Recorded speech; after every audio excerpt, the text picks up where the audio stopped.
കൊല്ലം ജില്ലയിലെ മന്ത്രിയാണല്ലോ ജെ ചിഞ്ചുറാണി. അവർ ഇതിനിടയ്ക്ക് ഒരു പരാമർശവും നടത്തിയിരുന്നു. ഈ ചെരുപ്പെടുക്കാൻ വേണ്ടി അങ്ങോട്ട് പോയത് ഈ ചെരുപ്പ് എറിഞ്ഞുള്ള കളിയാണ് വിഷയമായത് എന്നൊക്കെ. അതിന്റെ എല്ലാ ദൃശ്യങ്ങളും ഈ CCTV-യിലുണ്ട്. അവരുടെ കുഴപ്പമൊന്നുമില്ല.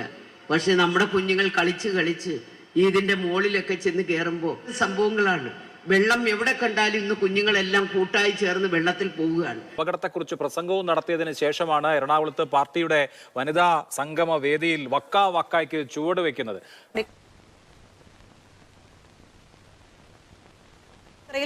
കഷ്ടമാണ് എന്നല്ലാതെ നമുക്ക് ഒരു വാചകത്തിൽ എന്ത് പറയാൻ കഴിയും? അതിനെ ഇത്രയും ഇൻസെൻസിറ്റീവ് ആവണോ നമ്മുടെ മന്ത്രിമാർ? എങ്ങനെ ഉണ്ടായിരുന്നു എന്റെ പെർഫോമൻസ്? അയ്യോ മനോഹരമായിരുന്നു. എന്തൊക്കെയാണ് ഈ പറയുന്നത്? കുട്ടികൾ പിന്നെ സ്കൂളിൽ വന്ന് എന്ത് കളി കളിക്കുമെന്ന് ഇല്ലേ, ചെരുപ്പെറിഞ്ഞ് കളിക്കുന്നത് എന്താ? കുട്ടികളെ വഴക്ക് പറയാം എന്നല്ലാതെ അവരോട് അവരെ ഈ രീതിയിൽ ഒരു അപകടം ഉണ്ടായതിനു ശേഷം ഈ രീതിയിലൊക്കെ പ്രതികരിക്കുന്ന ഒരു മന്ത്രി എന്നൊക്കെ പറയുമ്പോൾ അല്ലേ പാർക്കിൽ കൊണ്ടുപോകാൻ പറഞ്ഞത്?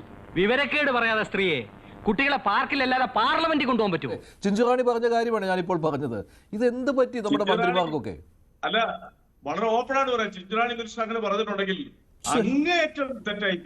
മതി, പുരോഗതിയുണ്ട്, ഒന്നുമില്ല, റിയാക്ഷൻ കിട്ടിയല്ലോ. കാരണം അവർ ഈ പ്രായം കഴിഞ്ഞല്ലേ പോകുന്നത്. കൊച്ചുകുട്ടികള് ഒരു ചെരുപ്പ് എറിഞ്ഞപ്പോൾ ആ ചെരുപ്പ് മോളിൽ പോയപ്പോ കയറി എടുത്തത് ആ കുട്ടിയുടെ ബോധമില്ലായ്മ കൊണ്ടാണ്, ഉത്തരവാദിത്തമില്ലായ്മ എന്നൊക്കെ പറയാന്ന് പറഞ്ഞാല് സത്യം എന്റെ ജയ്സ ഹോ മതിയായി. സത്യം പറയുന്നത് സങ്കടം തോന്നുന്നത്. പൊതുവെ അവരങ്ങനത്തെ ഒരു കമന്റ് പറയുന്ന മന്ത്രിയല്ല. അവരെന്തൊരു ഉത്തരവാദിത്തമില്ലായ്മ അവർ പറഞ്ഞത്. അതൊക്കെയാണ് ഈ സിസ്റ്റത്തിന്റെ പിഴവ് മറയ്ക്കാൻ വേണ്ടി മന്ത്രിമാർ വായി തോന്നുന്ന എല്ലാം വിളിച്ചു പറയുകയാണ്.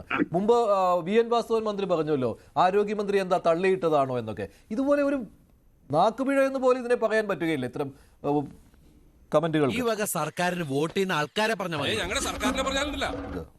അങ്ങനെ പറയരുത്. VN വാസവൻ